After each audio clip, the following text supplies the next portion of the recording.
Bien-aimés frères et sœurs, vous connaîtrez la vérité et la vérité vous affranchira. Ça, c'est pas moi qui le dis, c'est la Bible qui le dit. Mais moi, je vous dis mieux. Vous connaîtrez la vérité historique, notamment celle de vos ancêtres kémites, et vous aurez une vision globale de ce que c'est que la vraie souveraineté politique. J'ajoute, vous reviendrez à la spiritualité africaine ancestrale et vous comprendrez les enjeux de l'indépendance économique. Et pour terminer, vous accepterez votre identité culturelle kémite et vous obtiendrez deux choses. La première, c'est la paix. La seconde, c'est le développement, à une condition. L'unité de toute l'Afrique noire, l'unité de tous les Noirs du monde entier. Otep à tous. Bienvenue sur la chaîne des panafricanistes, par essence, par conviction et par excellence. Celle des citoyens kémites par nécessité et obligation de combat. Nous sommes une chaîne qui n'est guidée que par nos ancêtres et rien que par les ancêtres qui appartiennent à l'égrégore du monde noir. Par conséquent, nous ne croyons en aucun Dieu venu de l'étranger.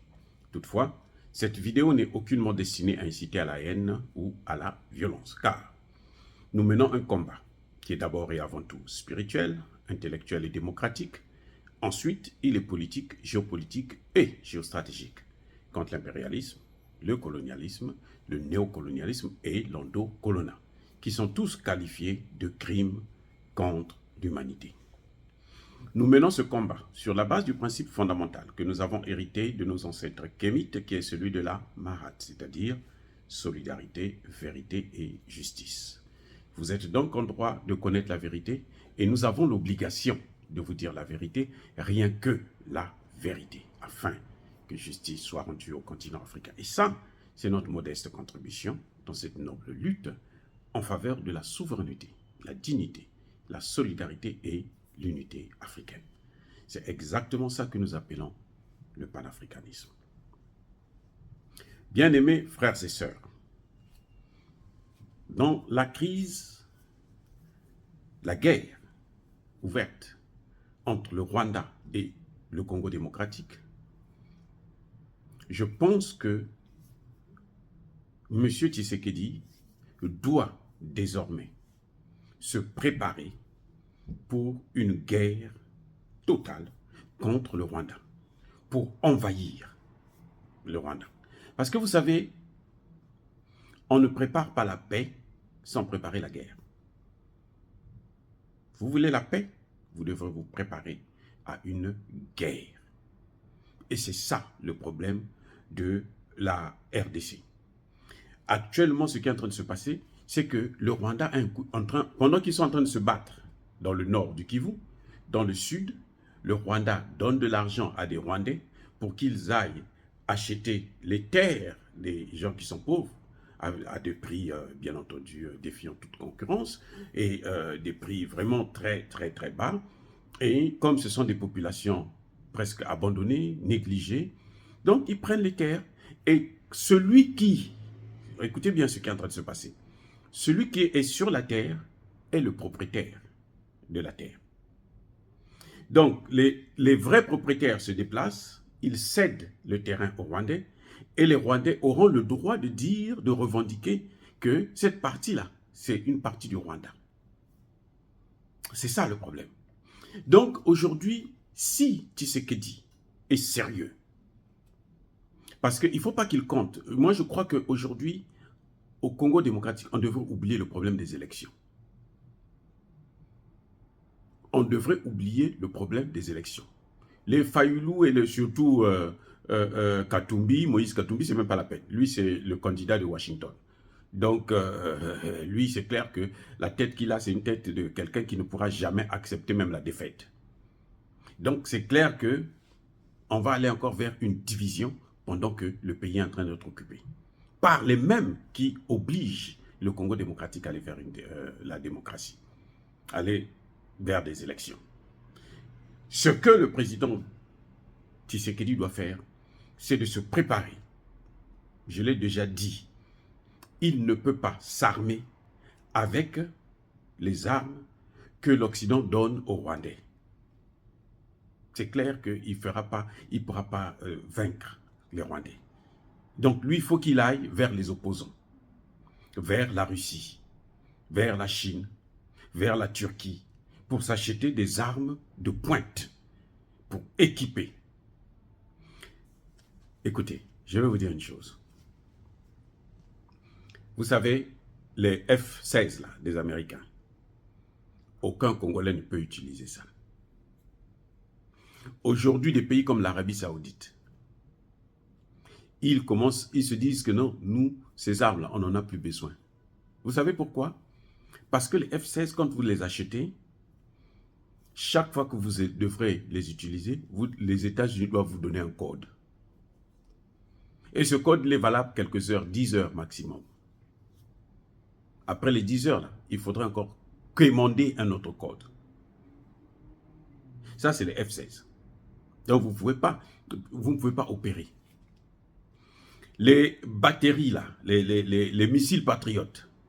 Si Kinshasa veut ça, ça coûte très cher pour une seule batterie. C'est au moins 1 milliard de dollars américains pour une seule batterie. Et pour protéger tout le Kivu là seulement, il faut au moins 3, 4, même 5 batteries de missiles patriotes. Et un missile vaut 30 millions de dollars. À quoi ça sert de perdre de l'argent comme ça? Donc, si vous avez les Sukhoi, là, j'apprends que le Congo démocratique a le Sukhoi 25, il y a le 35, il y a le 50. Donc, il faut aller au-delà, prendre encore plus performant, équiper l'armée. Il y a un problème aussi que M. Tshisekedi doit comprendre, c'est que l'armée congolaise est infiltrée par les Rwandais.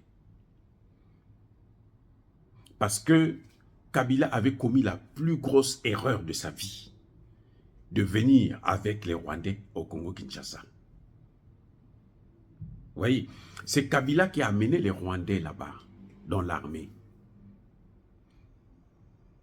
Donc, les Rwandais, le meilleur métier qu'ils ont choisi, eux, c'est l'armée, au Congo démocratique. Ça veut dire qu'il faut faire le nettoyage pour évacuer tout ce qui est d'origine rwandaise. C'est ça, dans l'armée congolaise. Tout ce qui est d'origine rwandaise. Tu as un parent qui est congolais, un autre qui est rwandais, tu ne rentres pas dans l'armée. Si tu es déjà dans l'armée, on doit te licencier, on doit te trouver un autre boulot civil. Il faut débarrasser tous les Rwandais de l'armée congolaise. Et là, l'armée sera saine. Maintenant, il faut l'équiper. L'équiper avec l'armement russe. Parce que le Rwanda ne fait pas ça seul. Le Rwanda, c'est le représentant, c'est le bras armé de l'OTAN au Congo démocratique. Et même dans la sous-région. Et Tshisekedi, maintenant, pour arrêter définitivement cette guerre, pour que le M23 ne puisse plus être nuisible, pour qu'un autre groupe rebelle ne soit pas nuisible, il faut qu'il attaque durement et qu'il les repousse. S'il fuit vers le Rwanda, qu'il rentre à Kigali. Il faut bousculer le régime de Kagame pour qu'il entende raison. Parce qu'il ne peut pas négocier. Il n'entendra pas raison comme ça. Non, il est soutenu par des puissances occidentales. Donc la seule façon de lui faire entendre raison, c'est de le battre sur le plan politique. S'il faut le faire partir du pouvoir par la force, il faut le faire. Mais ils ont fait ça pour faire partir Mobutu. Pourquoi les Congolais ne peuvent pas aider le peuple rwandais? Parce que je suis sûr que le peuple rwandais aussi en a marre d'être la risée de l'Afrique. Les vrais Rwandais savent que ce n'est pas une bonne étiquette d'être un peuple qui est en train de martyriser les autres peuples, un peuple bandit, brigand, voleur des terres et de matières premières. Les vrais Rwandais pensent qu'ils savent que ce n'est pas ce qu'il faut faire. Et on ne peut pas construire l'Afrique sur cette base-là. Donc c'est à Tshisekedi de ne pas se limiter sur le territoire congolais. Non, il faut qu'il aille, s'il le faut, il faut qu'il aille bombarder Kigali pour que Kagame comprenne que non, oh, lui aussi on peut le destituer, lui aussi on peut le déstabiliser. Et que le Rwanda n'est pas la première puissance militaire au monde. Même pas en Afrique. Même pas en Afrique. C'est parce que Tshisekedi est en train de jouer avec lui. Il continue à négocier par-ci, aller prendre les militaires de la SADC. Non, les Congolais peuvent faire le travail. Il suffit de les équiper. Parce que ceux qui viennent là, s'ils ne sont pas équipés, ceux qui viennent là, ils risquent de faire encore la même chose que Kabila, le père, Laurent Désiré Kabila avait fait.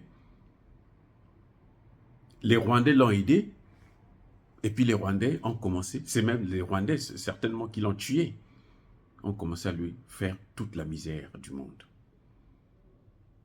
Donc, Tshisekedi doit comprendre que le temps de la négociation est terminé, que les élections, il doit les suspendre, parce que ceux qui lui demandent les élections, ceux qui lui obligent d'aller vers les élections, ce sont ceux-là même qui sont en train d'alimenter le Rwanda, qui sont en train de soutenir le Rwanda.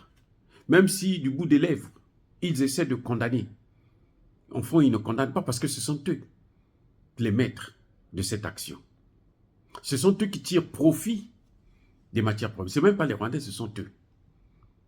Et Tshisekedi doit donc agir en conséquence. Mais il faut qu'il soit prêt à rentrer dans Kigali.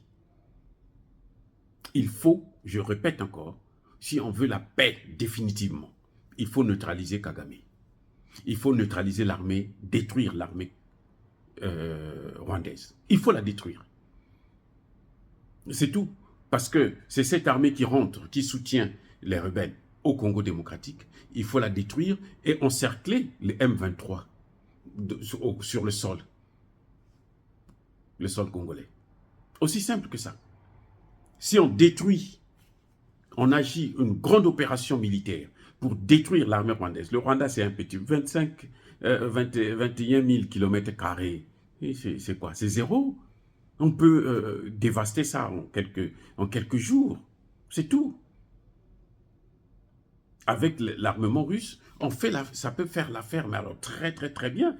Si on détruit l'armée rwandaise et on encercle donc les M23, ils ne pourront pas sortir de là. On va tous les neutraliser, les arrêter, et puis on n'en parle plus. C'est comme ça seulement qu'on peut avoir la paix définitive au Congo démocratique. Ce n'est pas à travers des négociations, c'est à travers la guerre. Et je ne vois pas une puissance occidentale qui va se lever pour dire non, toi ne fais pas ça. Non, lui il est en train de vous attaquer. Vous aussi, vous lui déclarez la guerre. Aussi simple que ça, déclarez-lui la guerre. Déclarez la guerre à Kagame. C'est ça qui pourra le freiner. C'est ça qui fera que la population rwandaise, il faut aider cette population, la population rwandaise puisse avoir le courage de le faire partir. Ça fait plus de 24 ans qu'il est là. Donc je pense que il a assez fait et ça fait, c'est quand même maintenant trop. Il est en train de déstabiliser toute la sous-région. Il faut maintenant que ça s'arrête. Il faut l'arrêter. Quand un train est fou, il faut enlever sa tête pour l'arrêter. Sinon, il va continuer à faire des dégâts. Dire cela, c'est inciter à la haine ou à la violence. Non. Le Congo est attaqué. Le Congo doit se défendre. Le Congo doit riposter avec force et énergie. Ça, c'est clair et c'est net. Ça ne se négocie pas. Le Congo doit préserver sa souveraineté. Comme aujourd'hui, aucune puissance occidentale ne pourra reprocher à Tshisekedi de déclarer la guerre, de faire la guerre à Kagame, parce que ce sont ces mêmes puissances, non seulement qui soutiennent Kagame, mais qui demandent à l'Ukraine de se défendre contre la Russie. Alors, bien-aimés frères et sœurs, pour conclure, je vais vous dire une chose. Soyez bénis par le Dieu des Kémites. Et que tous ceux qui persécutent le continent africain, tous ceux qui le pillent, le déstabilisent, créent des foyers de tension en Afrique, puissent être neutralisés, puissent être punis, puissent être effacés, puissent être rayés par le Dieu des Kémites et par nos ancêtres angélisés. Vive l'Afrique éternelle. J'ai dit et j'assume.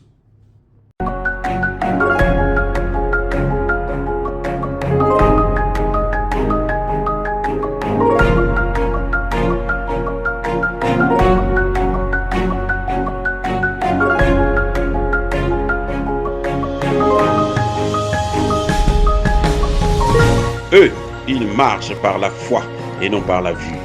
Mais moi, je vous conseille vivement de marcher par la connaissance scientifique et historique, notamment celle de nos ancêtres kémites, par les 5 sens et par l'intelligence. À vous, à Pierre.